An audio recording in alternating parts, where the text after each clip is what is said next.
Hello viewers, आप laundry कितने समय में करते हैं? हम में से ज्यादातर लोगों के घर में गंदे कपड़ों का ढेर लगा होता है, जिसे इंतजार होता है कि कोई आए और उन्हें धोए। हमारे कपड़ों को साफ करने के लिए वॉशिंग मशीन एक बहुत बढ़िया इन्वेंशन है, लेकिन क्या आपको पता है कि आपकी मशीन कितनी साफ है? क्या वो एक ऐसी जगह है जहाँ बैक्टीरिया छुपे हैं? वॉशिंग मशीन को कैसे और कितने समय में साफ करना चाहिए? आज के वीडियो में हम इन सभी सवालों का जवाब देंगे। हम सभी ज्यादा एनर्जी एफिशिएंट होना चाहते हैं और अपने कार्बन फुटप्रिंट को कम करना चाहते हैं, पर क्या ये आपकी हेल्थ के लिए बुरा है? वॉशिंग मशीन की बात करें तो नए मॉडल ज्यादा एनर्जी एफिशिएंट बनाए जा रहे हैं। अक्सर इसका मतलब है कि कपड़े धोने के लिए ठंडा पानी यूज करना या ऐसा पानी यूज करना जो पुरानी मशीनों के मुकाबले इतना गर्म नहीं, और यहीं से सारी प्रॉब्लम्स शुरू होती हैं और बैक्टीरिया के वॉशिंग मशीन में छुपे रहने का डिस्कशन भी। 2012-13 में एक न्यूज स्टोरी थी जिसमें ये बताया गया था कि जर्मनी के एक अस्पताल में 13 न्यूबॉर्न बच्चों में क्लेब्सिएला ऑक्सीटोका या KO नामक एंटीबायोटिक रेजिस्टेंट बैक्टीरिया के स्ट्रेन पाए गए। फैक्ट तो ये है कि ये बैक्टीरिया एंटीबायोटिक रेजिस्टेंट है, मतलब इसे सुपर बग के नाम से जाना जाता है, और ये कोई ऐसी चीज नहीं जो आप कैच करना चाहें, स्पेशली अगर आप न्यूबॉर्न हैं तो। फॉर्चुनेटली इस केस में इन्फेंट्स KO से इन्फेक्टेड नहीं थे, केवल एक्सपोज हुए थे। KO नॉर्मली आपकी आंत में पाया जाता है और इससे घाव, लंग और यूरिनरी ट्रैक्ट का इन्फेक्शन हो सकता है। ये उन लोगों के लिए तो और भी ज्यादा सीरियस हो सकता है जिनकी इम्यून सिस्टम की फंक्शनिंग लो हो, जैसे कि न्यूबॉर्न बेबीज, और इसका अस्पताल में होना तो और भी ज्यादा कंसर्निंग है। जब इस एक्सपोजर के कारण को इन्वेस्टिगेट किया गया तो पता चला कि गलती हॉस्पिटल की लॉन्ड्री की थी, उनकी साफ लॉन्ड्री की। इस अस्पताल में जो मशीन थी वो घर के कपड़े धोने के लिए बनी थी, ना कि किसी तरह के इंडस्ट्रियल ब्रांड को। ऐसी मशीन जो घरों में होती है, जब उन्होंने मशीन से छुटकारा पा लिया तो बैक्टीरिया भी खत्म हो गया। इसलिए पता चला कि इन सब का कारण वो मशीन ही थी। हम आपको डराना नहीं चाहते, सिर्फ ये बताना चाहते हैं कि बैक्टीरिया से भरी वॉशिंग मशीन कितनी खतरनाक हो सकती है। वॉशिंग मशीन का सबसे खतरनाक स्पॉट दरवाजे की रबर लाइनिंग मानी जाती है, जिसे मशीन की पूरी हीट नहीं मिलती। साथ ही वॉशर का ये भाग गीले, ह्यूमिड एनवायरनमेंट में रहता है, जो कि बैक्टीरिया डेवलप होने के लिए परफेक्ट है, और यही बैक्टीरिया आपके साफ कपड़ों पर पास होता है।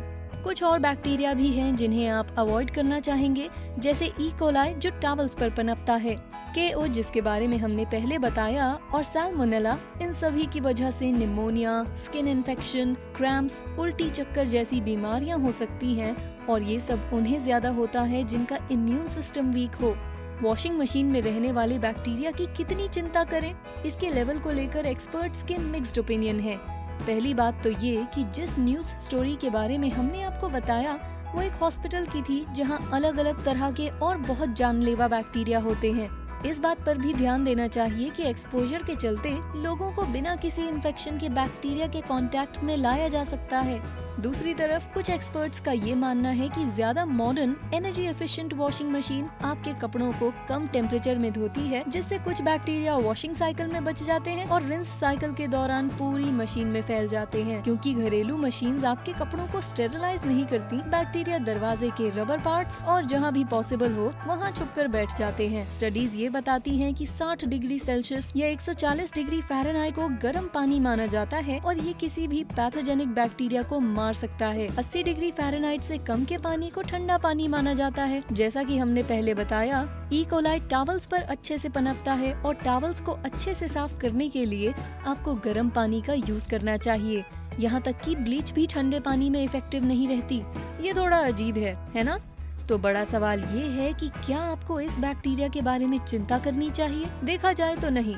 हाँ, आपकी मशीन में बहुत से बैक्टीरिया रहते हैं, शायद ई कोलाई भी, लेकिन चांसेस बहुत कम है कि आपको इससे नुकसान हो या आप बीमार पड़ें। इसका मतलब ये नहीं कि आप वो स्टेप्स ना उठाएं जो ये इंश्योर करें कि आपके कपड़े सही में साफ हैं, स्पेशली जब आप न्यू पेरेंट हैं या फिर बुजुर्गों का ख्याल रख रहे हैं। इसका मतलब है आपको वॉशर वॉश करना चाहिए।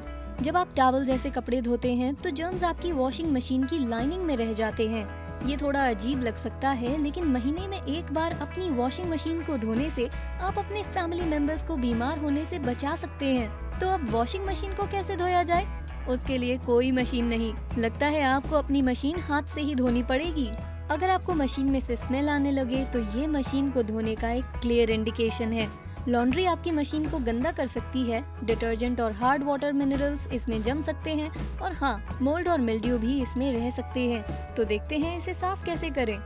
Front loading washer. आपको चाहिए होगा white vinegar, spray bottle, microfibre cloth और बेकिंग सोडा। पहला स्टेप, गास्केट क्लीन करें। सबसे पहले आपको गास्केट क्लीन करनी होगी।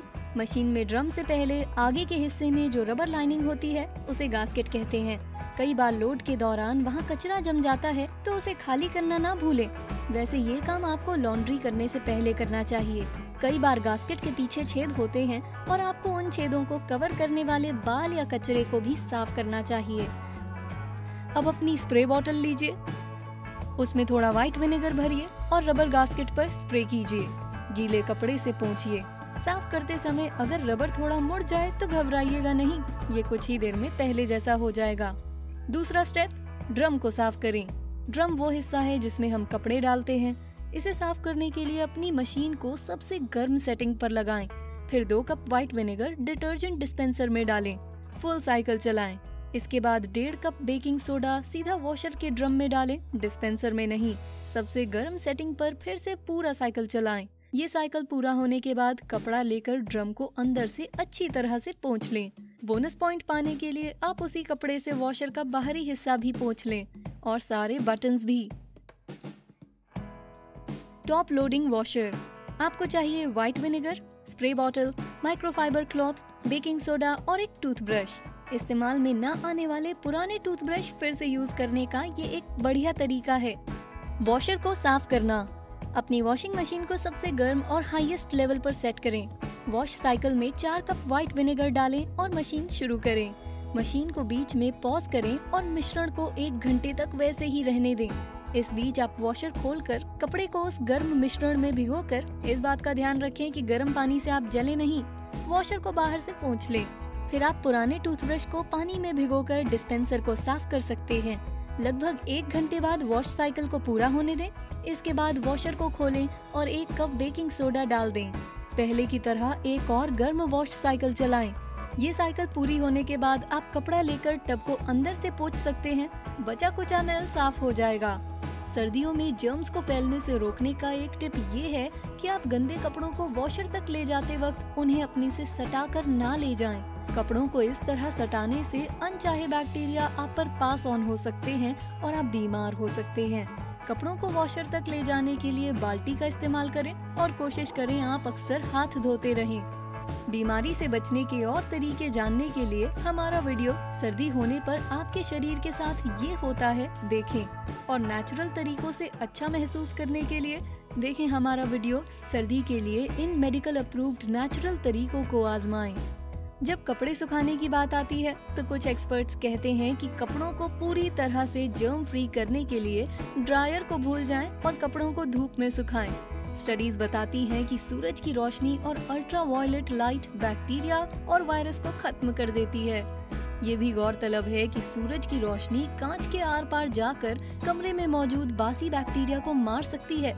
इसलिए उन खिड़कियों को खोलिए और सूरज की रोशनी को अंदर आने दीजिए। कपड़ों को धोने की बात करें तो जब भी पॉसिबल हो अपनी ताज़ी धुली वॉशिंग मशीन के ताज़े धुले कपड़ों को सुखाने के लिए ड्रायर को भूलकर कपड़े सुखाने के पुराने तरीके को इस्तेमाल करें। क्या आपने कभी अपनी वॉशिंग मशीन साफ की है? क्या आपको कपड़े धोने से नफरत है? हमें नीचे कमेंट सेक्शन में जरूर बताएं। हमें आपसे सुनकर अच्छा लगेगा।